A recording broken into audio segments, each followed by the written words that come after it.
Assalamualaikum warahmatullahi wabarakatuh. Hari ini kami akan membentangkan kertas kerja CTU 555, iaitu keunikan masyarakat majmuk di Malaysia. Nama saya ialah Nizar Zahid bin Badrul Zaman. Pendahuluan.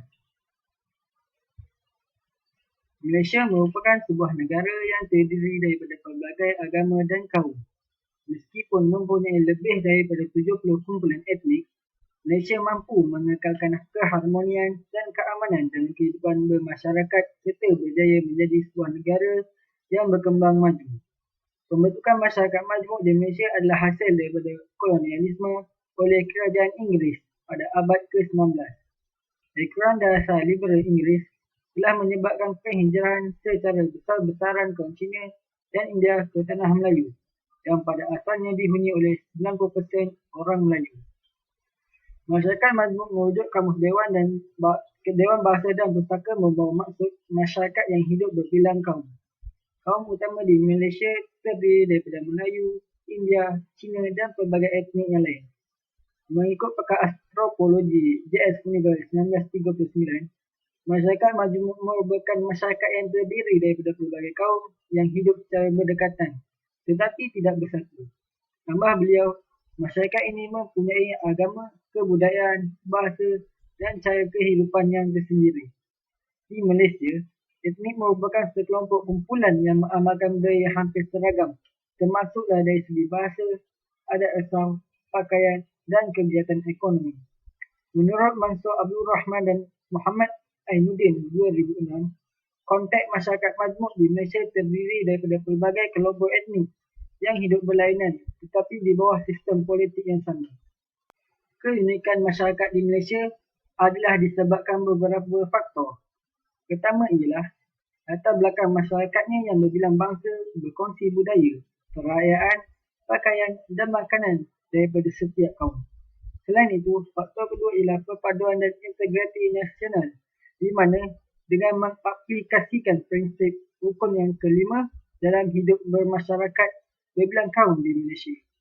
Hal ini kerana melalui penerapan prinsip ini, masyarakat dapat mengawal diri daripada melakukan tindakan seperti mempersoalkan isu-isu sensitif kepada masyarakat majmuk di Malaysia. Seterusnya ialah hala tuju negara seperti pembentukan perlembagaan persekutuan pada awal zaman British memerintah tanah Melayu. Ini merupakan antara langkah pertama hala tuju negara yang menjadi faktor mengikat dalam menyemai semangat keharmonian serta keunikan dalam hubungan masyarakat majmuk di Malaysia pada masa kini. Akhir sekali, ialah toleransi dalam beragama, di mana rakyat Malaysia bebas untuk menganut dan mengamalkan ajaran agama yang Assalamualaikum warahmatullahi wabarakatuh. Nama saya Nurul Suhaila binti Zulkifli. Saya akan membentangkan isi pertama bagi keunikan masyarakat majmuk di Malaysia, iaitu latar belakang masyarakat Malaysia. Pengenalan untuk isi pertama. Malaysia adalah sebuah negara yang didiami oleh 3 kaum utama iaitu Melayu, Cina dan India. Keunikan masyarakat di negara ini diselarikan dengan kepelbagaian agama dan bangsa, pakaian, adat, perayaan, makanan dan kesenian. Kepelbagaian ini tidak menghalang masyarakat Malaysia untuk bersatu padu dan hidup dalam keadaan yang harmoni walaupun berbeza kepercayaan dan adat. Masyarakat Malaysia juga bebas mengamalkan kepercayaan masing-masing. 5 elemen utama yang terkandung dalam latar belakang masyarakat Malaysia. Yang pertama, kepelbagaian agama. Kedua, kepelbagaian adat. Ketiga, kepelbagaian pakaian tradisional. Keempat, kepelbagaian makanan tradisional. Kelima, kepelbagaian perayaan. Elemen pertama iaitu kepelbagaian agama. Kaum Melayu adalah beragama Islam dan bertutur dalam bahasa Melayu. Masyarakat Cina beragama Buddha, Kristian dan berbahasa Mandarin, Cantonese, Hakka dan Hokkien. Kaum India pula beragama Hindu bertutur dalam bahasa Tamil, Malayalam, Telugu dan Hindi. Elemen kedua iaitu kepelbagaian adat, contohnya adat selepas melahirkan anak, kaum Melayu berpantang selama 40 hari mengamalkan amalan berbengkung selepas bertungku dan diberi makan ubat tradisi. Contoh adat yang diamalkan oleh kaum Cina ialah orang luar tidak dibenarkan melawat pada 2 minggu pertama, lidah dibasahkan dengan madu, bayi dimandikan oleh wanita yang berpengalaman. Bagi kaum India pula, adat yang diamalkan ialah berpantang selama 40 hari, kuih merah dan bulat diedarkan, adakan kenduri selepas 1 bulan bersalin. Selain itu, elemen ketiga iaitu kepelbagaian pakaian tradisional bagi setiap kaum juga berbeza dan melambangkan identiti tersendiri. Seperti masyarakat Melayu yang menerapkan elemen kesopanan dalam pemakaian, maka terhasillah baju Melayu dan baju kurung. Seterusnya, pakaian tradisional lelaki bagi kaum Cina ialah samfu, manakala pakaian perempuan ialah chongsam. Di samping itu, jubah atau dhoti dan sari atau baju lengga merupakan pakaian tradisional bagi masyarakat India. Sementara itu, kepelbagaian makanan tradisional juga merupakan satu keistimewaan bagi masyarakat Malaysia. Contohnya, ketupat dan lemang ialah makanan tradisional masyarakat Melayu, kuih bakul dan kuih bulan bagi masyarakat Cina, manakala meroko dan thosai merupakan makanan tradisional bagi masyarakat India. Elemen terakhir yang terkandung dalam latar belakang masyarakat Malaysia ialah kepelbagaian perayaan. Contohnya, bagi kaum Melayu, Hari Raya Aidilfitri merupakan perayaan utama Malaysia Islam, khususnya bangsa Melayu yang diraikan terbesar di Malaysia. Hari Raya Aidilfitri merupakan kemuncak kepada ibadat puasa di bulan Ramadan. Sepanjang bulan Ramadan, umat Islam berpuasa pada siang hari dan mengerjakan sembahyang tarawih pada sebelah malamnya. Hari Raya Aidilfitri disambut dengan penuh kesyukuran. Umat Islam saling bermaaf-maafan, kunjung-mengunjung sesama mereka untuk mengeratkan ikatan silaturahim. Rumah terbuka yang dilakukan oleh individu mempersilakan sesiapa sahaja datang ke rumah. Inilah kemeriahan sambutan Hari Raya Aidilfitri di Malaysia berbanding dengan sambutan Hari Raya di negara lain. Bagi kaum Cina pula, Tahun Baru Cina disambut secara besar-besaran oleh masyarakat Cina di Malaysia yang menandakan kedatangan Tahun Baru menurut kalender mereka. Pada malam Tahun Baru Cina, semua ahli keluarga akan berkumpul beramai-ramai untuk makan bersama. Tujuannya adalah untuk mengeratkan jalinan hubungan sesama keluarga. Ahli-ahli keluarga yang telah berumah tangga akan memberi ampau kepada saudara mara dan sahabat yang belum berumah tangga. Sepanjang Tahun Baru Cina berlangsung, tarian singa dimainkan dari rumah ke rumah dan kedai-kedai untuk memberi berkat kepada mereka yang meraikan perayaan tersebut. Bagi kaum India pula, Deepavali merupakan perayaan yang disambut oleh masyarakat beragama Hindu yang diraikan pada bulan gelap. Semasa sambutan Deepavali, penganut agama Hindu akan menyucikan tubuh badan dengan memakai sedikit minyak di kepala dan mandi sebelum melakukan upacara bersembahyang sama ada di rumah atau di kuil-kuil. Kunjung-mengunjung ke rumah kaum keluarga akan dilakukan selepas selesai sembahyang. Di kebanyakan rumah masyarakat Hindu akan dihiasi dengan lukisan yang dibuat daripada tepung beras berwarna-warni bagi menyambut tetamu.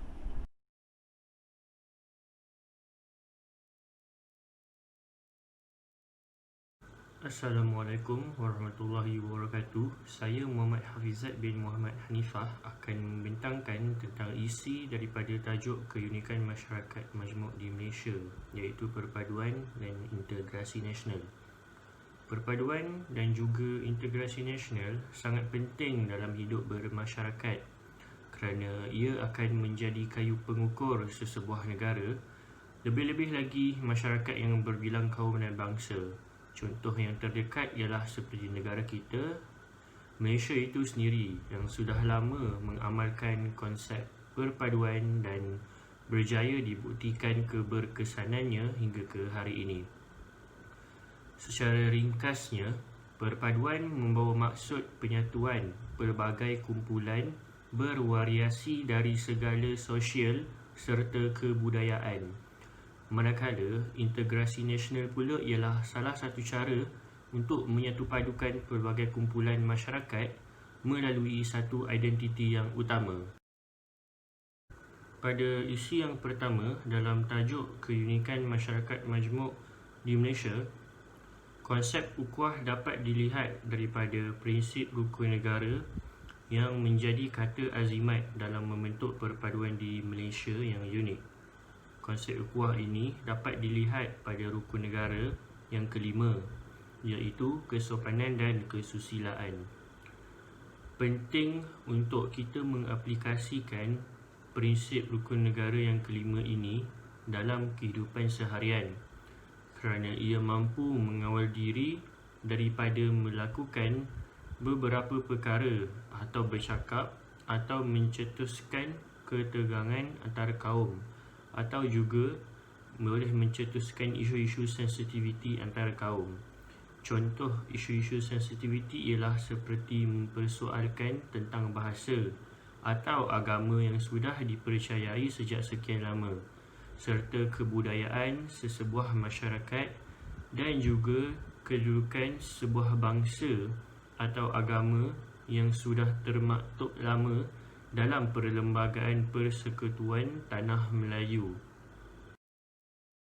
Seterusnya, kita pergi kepada perkara kedua yang boleh dibincang atau dibentangkan selain daripada konsep ukhuwah yang ada pada rukun negara yang kelima. Berdasarkan tajuk perpaduan dan integrasi nasional, konsep ukhuwah dalam pembentukan Malaysia pada tahun 16 September 1963 juga antara contoh perpaduan dan integrasi nasional.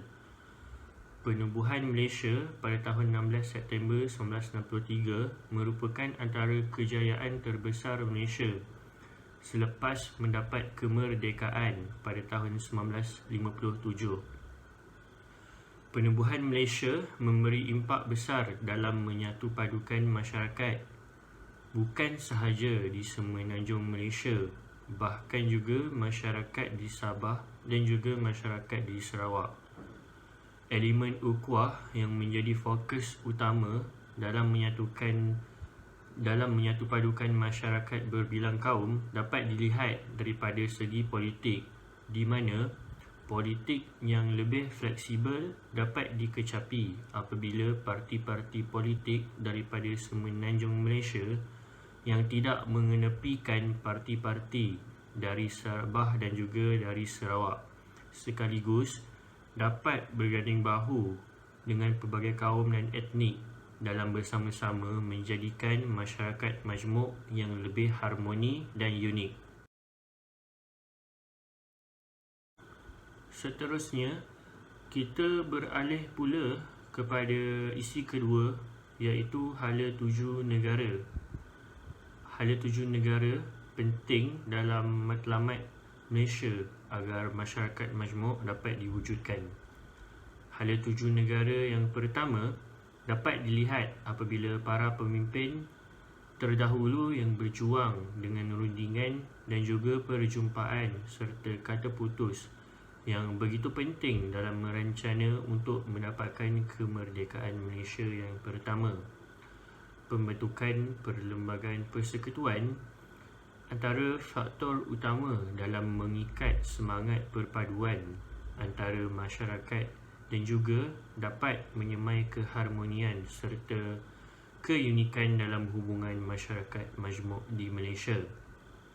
Antara kata lain, hala tuju negara juga dapat dibincangkan apabila Malaysia yang dibentuk pada tahun 16 September 1963 yang menjadi penggerak utama dalam menyatupadukan lagi perpaduan yang telah disemai bersama-sama dengan Sabah dan juga Sarawak. Antara perkara yang boleh dibincang berdasarkan isi hala tuju negara yang telah dijelaskan secara ringkas tadi ialah Perlembagaan Persekutuan Tanah Melayu melalui Perkara 153. Perlembagaan Persekutuan Tanah Melayu boleh dikategorikan sebagai fahaman saling bertolak ansur oleh kaum-kaum semasa Persekutuan Tanah Melayu dibentuk. Antara isi-isi penting perkara ini ialah persetujuan bersama antara para pemimpin Melayu yang terdahulu dalam melonggarkan syarat-syarat kewarganegaraan. Perlembagaan ini juga membolehkan pemimpin bukan Melayu mengakui kedudukan istimewa orang Melayu dan juga orang Islam.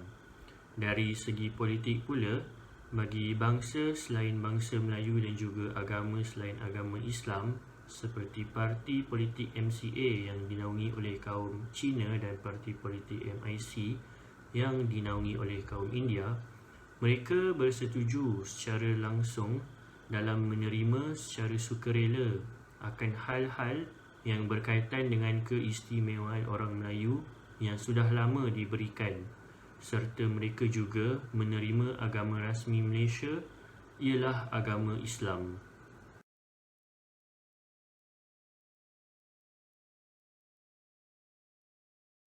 Selain daripada perkara 153 dalam Perlembagaan Persekutuan Tanah Melayu yang menjadi hala tuju negara, dalam konteks keunikan masyarakat majmuk di Malaysia, hala tuju negara juga dapat dikaitkan dengan pembentukan Malaysia pada 16 September tahun 1963.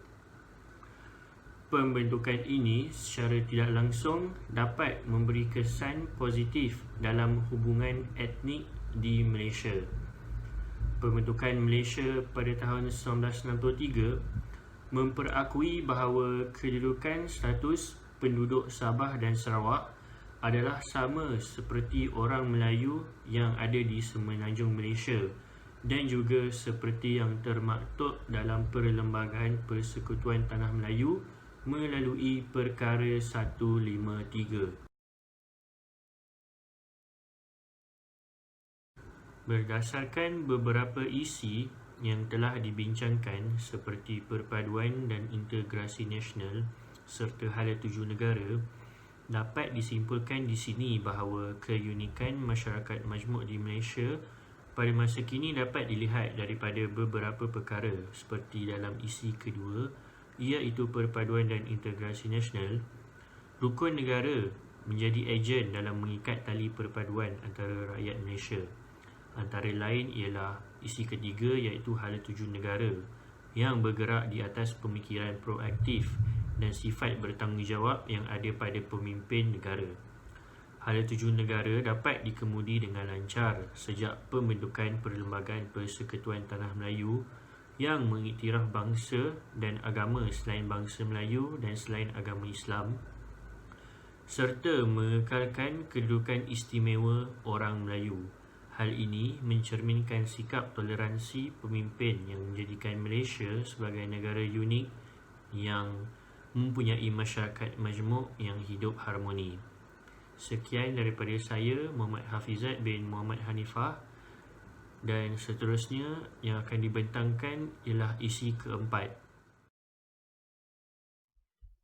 Huraian yang keempat, toleransi beragama dalam masyarakat di Malaysia.